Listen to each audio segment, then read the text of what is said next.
digital divide is real. The digital divide still exists. It's become much more subtle and varied than it was back in the day, where it was just you can afford it and you can't. A mixture of having the right technology and having the right education and having the right context. Not the technology itself, but it's also what you can do with it. Once you start to write back, you have a voice. And that starts with very human aspect of empowerment to the technical aspects of bringing the technology into play.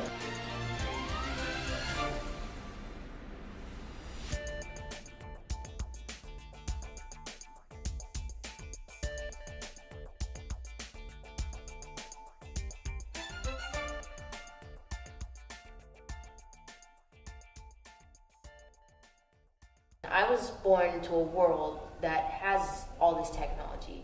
Learning how to use it now will definitely help me in my future. I'll know how to use it because I've been with all this technology my whole life.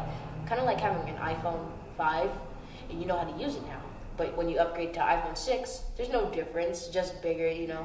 But you know the basics and it's a little upgraded and you'll know how to use it because it's still the same iPhone. So it's kind of interesting that we have a lot of advances. We've been able to take large computers, put them into small little things, stuff that fits in your pocket.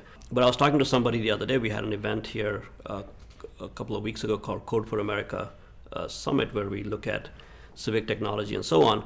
And it happens right on 9th and Mission. And somebody observed that when you come out of the office, if you go right, you see all of those people waiting in line to go buy an iPhone. If you go left, you see all these people waiting in line to get food. And that's within 2 blocks of where we were, right? And that is an amazing thing because just having those advances in technology doesn't make it happen. So the advances in technology have to be done in a way where they're available. My kids have computers. It's not the most up-to-date stuff. I like to get them some more up-to-date stuff. Most of the time they're playing games, they're looking at YouTube, and I'm trying to find them. I'm always pushing them to do more creative things or use the computer in a more meaningful way. Since I've been here, at first it was just singing. Now I want to do the whole nine.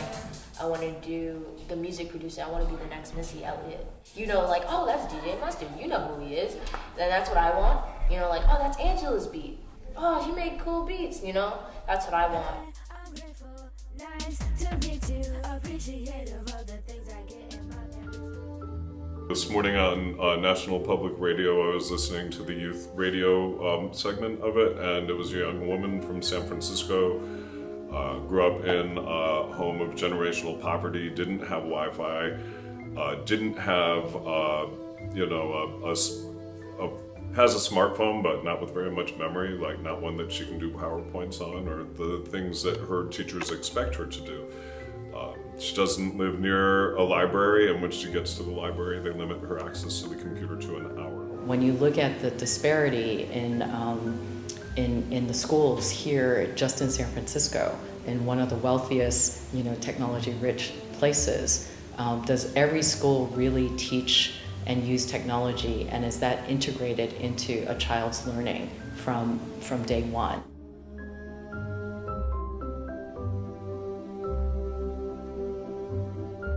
We do have Macs and iPads, but they're not used in the way I would want to learn how to use them. If you ever used a tablet, right? You sit around and use a tablet. It's a perfect entertainment and consumption device. You sit there, you consume. You can watch Netflix, YouTube, like things on Facebook and tweet with your thumbs.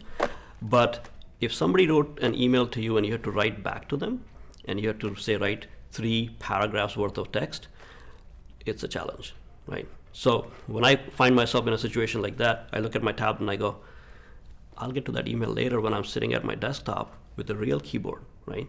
And I'll type it out. Now imagine that same situation with a 3rd grade child. They're expected to not just consume, but also produce. They have to be creative, they have to write. They're learning, their alphabets and their letters and their words and sentence formation. And then we give them a device that is getting in the way of actually being creative. There's a huge push in schools right now for coding. Everybody wants to learn coding. You can't code on an iPad. you need a keyboard for coding, and an iPad keyboard isn't going to let you code the same way that a keyboard on a MacBook Pro or on a Chromebook will let you. But you share access with them, and sometimes these things aren't very up to date. Goodness knows the bureaucrats that work behind the scenes, some of their technology is the worst of anybody's. You're really not in the game these days if you don't have some access to technology.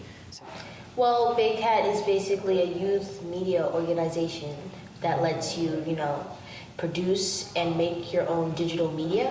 When she wanted to go, she was actually too young. And I said, she's drawing, she's in her room, she's drawing, she's doing poetry, she's writing songs, she's doing piano, she's going to piano class. I waited 2 years to get into it, and it was well worth the wait. If I have a nice song that I've written at home, and then I can come to Big Cat, and I can totally just make my own beat and record it. If you don't have it in the house, and you don't have it in school, then where do you have it? I don't have access to technology like that. I mean, I have one computer and of course my phone, but I can't just download Pro Tools. Pro Tools has been used by Drake, Lil Wayne, all these big producers, and us, the 12-year-olds and 14-year-olds, are learning how to use it just like them.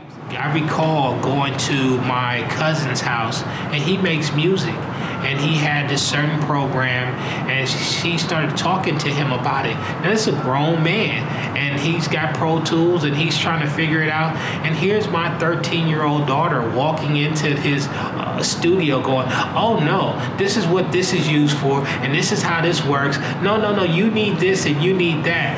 And it gave a level of professionalism, credibility. This young lady knew what she was talking about. And as we all kind of sat there and looked around, it was like, whoa, not only is this talent, but this is talent that has been, raised, and this is talent that's been around other people that have made it professional. And it was impressive. I just go on and on about, Pro Tools, you have this keyboard, you make the beats, and then there's all these different instruments. I can go on and on about how I learned how to use it. And before I had to have a partner with me when I make beats, but now I make them on my own. And I make the lyrics, and I've gotten really fast at lyric making too. Knowing how to use it now, feels great. It feels like, man, I feel still techie, I feel like I can do all these things. I can help the community. I can make music for people. I can do the impossible. But all of this is about changing people's perception so that they begin to make different decisions for themselves as well as for the community at large. But what is that turning point for a young person to believe that they actually matter? It's nice to be able to say, I did this. I can achieve this, I can do that. Oh, you need a beat? I can make it. The whole feeling of being able to say that is like a dream. It's a dream becoming a reality, and something big will happen soon, and I feel it. Because I know that if I keep doing the stuff I'm doing now, I can only get better. I can only get better. Yo, squad. I know we ain't famous,